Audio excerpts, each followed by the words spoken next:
Okay, this is video number 2 for assessment number 4 on kinematics.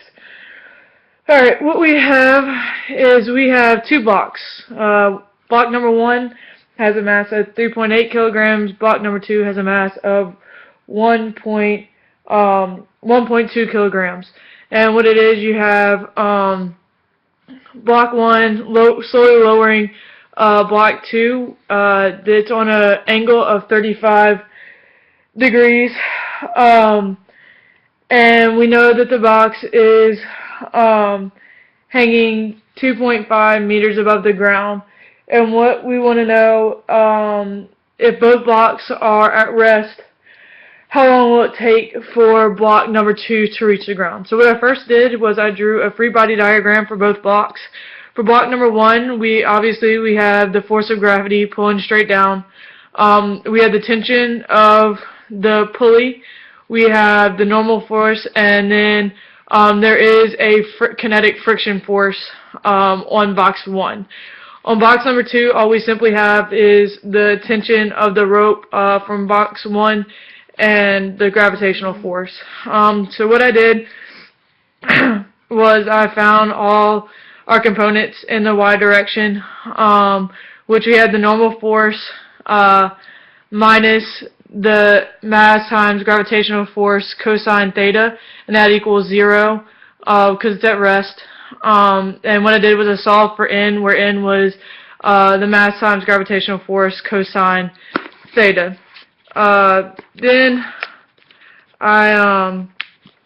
we have the sum of all the forces in the x direction. We have tension minus mg sine theta minus the friction force equals the mass 1 times acceleration. And we know that the frictional force can be found by multiplying the normal force and the coefficient of the frictional force. So we have Fk equals the coefficient of the friction force times the normal force equals the coefficient of kinetic friction times mg times cosine theta. When we put it all together,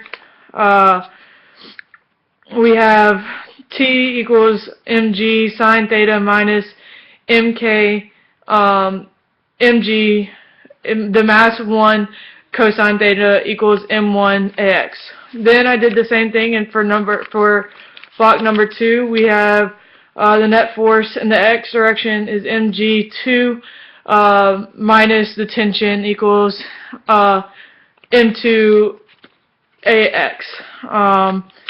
We then get T equals mg2 minus mx m2 ax minus m2 ax minus m2 g minus ax.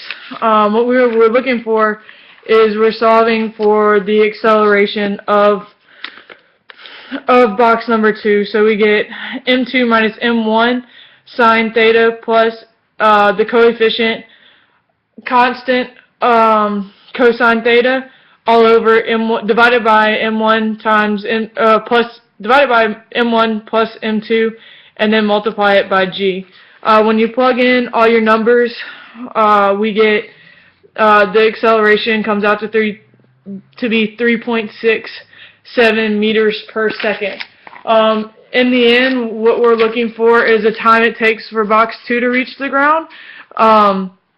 We know that we are going a distance of a displacement of 2 meters. Our time is 3.7 seconds, and we're starting at an initial velocity of 0. So to find how long, we have delta x equals 1/2 the acceleration times delta t squared.